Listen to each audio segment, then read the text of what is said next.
Hey, everybody, I wanted to show you the reporting that we're going to have to start off with the hockey conditioning program. And then we're going to be rolling it out to all of our members and clients here at VO2 Peak. So what I did last night was a 20-minute, just try to stay at a steady wattage on the bike. It turned out to be a lot harder than I thought it was going to be. And let's take a look at what happened on the muscle oxygen and at the blood level when it comes to the work that I did. So the blue line that you guys see here is a sensor that was attached to my leg using a Moxie SMO2 sensor that's going to read total hemoglobin and muscle oxygen saturation levels. And I had the same sensor on my bicep as well. So I wanted to see like globally what happens. So for a working muscle and a secondary muscle that's really not work that much when it comes to the bike. So let's get into it here. The red here is my heart rate. So with the blue, you can see that I quickly dove in and I didn't get too deep into those oxygen resources because I was just trying to find that steady state. So I began the work. And once I found the wattage I was looking for, stayed at it. You can see a bit of a drop here because I tried to push a little bit harder and found out quickly that probably wasn't going to work out in my favor. And at the 10-minute mark, kind of had a bathroom emergency. So I had to get off the bike, went as fast as I could, really oversharing here. And once I got back on the bike, got back to the same level I was at, and things got absolutely brutal for the last 10 minutes. I was trying with everything I could to maintain. And seeing here, I had to work even harder. So you can see a deeper dive into my oxygen stores, push even harder, seeing that I just couldn't maintain that. So we can see them come back up here in the last 5 minutes was just me hanging on for dear life. So looking over to the bicep to see what happened there, we can see that oxygen, we call this kind of reaction, like that slope that's kind of like that, we call that a compression reaction. So much like if you'd use warm-up weight, if you're going to do a bench press or a back squat, like about 30 up to 30% of your total of your 1 rep max, and just to kind of get the work in here, that's the same response we'd see here. So not really hopefully not challenging my bicep that much on the bike.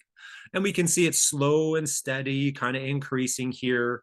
And then when things got dicey, I was going off the handlebars, then back on the handlebars, just trying to find a way to keep going.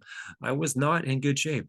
And so I come off the handlebars here so you can see more oxygen being let in because the muscle isn't being contracted by holding onto the handlebars. And we can see that same thing happen 3 times with these camel humps.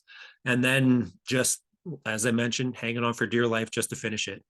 And we can see, so once we kind of stacking all this information up, we can see after my little bathroom break, I tried my best, but it just wasn't working to hold on and to keep it going. We can see what we call this drift. So my heart rate was increasing, but my work actually was decreasing as I was going. So the amount of wattage I was outputting, I just couldn't keep up anymore.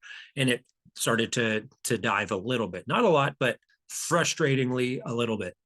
So let's take a look on the hemoglobin side of things.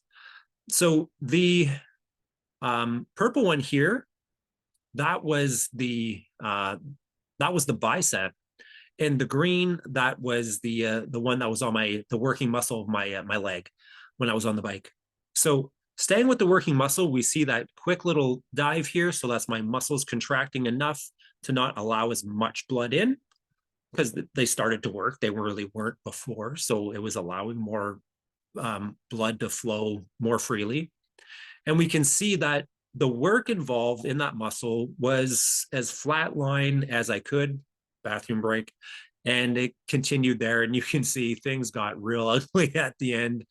You got to understand too, like these aren't really big jumps, and it's really super fascinating to me to see that even just slight changes makes a gigantic difference.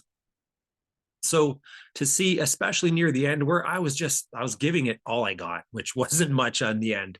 And I tanked. And to go over to, so that was the working muscle. So on my leg. And then we had the purple here, as I mentioned, that was my bicep. So stayed oxygenated really well. And again, I'm not really working my bicep that much. That's why I wanted to use this. You can see changing positions here. So this is kind of where I relax. Here is where I got off the bike. And then a couple of times we could see the change in me pushing to get off. So my muscles would tighten, hence that bit of a drop here. And we see those little subsequent little mini spikes, a little of a valley, and a little spike. That's me getting on and off the bike. And then again, just maintaining it from there. So I'm super excited to be able to show this to you guys and to be able to bring an elite level of reporting and analytics when it comes to what's going to be happening for the hockey program. And I'm very, very proud of that. But the reason for that is to see what, where, why happens. So something that I noticed was that both my bicep, so we can see like the peak oxygenation was here. The peak, the amount of blood at its peak was on average over here. We had a couple of spikes and we can see it drop down to here. So there's a bit of a slope there. And we notice that there's a bit of a slope here too, especially at the end. But we can still see it in the last 5 minutes. We can still see a bit of a slope there. And that's because the body is going to prioritize the heart, the brain for blood. So it'll keep you alive. Your body doesn't know what exercise is. It's just stress that you're imposing.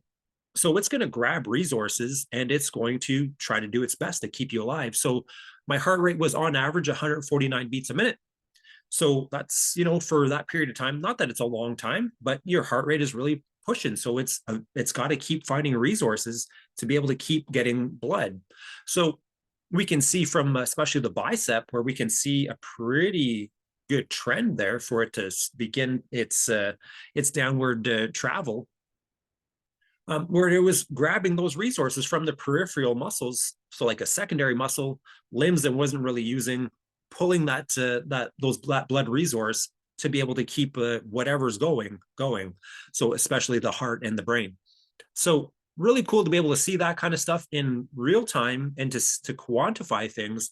Now, if this would have kept going, this test would have kept going for like an hour, we would have still seen them drop. Who knows how long, because I only did it for 20 minutes, but we would still have been able to see a drop and then we'd be able to quantify other results. So I want to show you guys this to show you the kind of level that we're really going to bring, not just to the hockey program, of course, but to VO2 Peak as a whole for everyone doing conditioning here.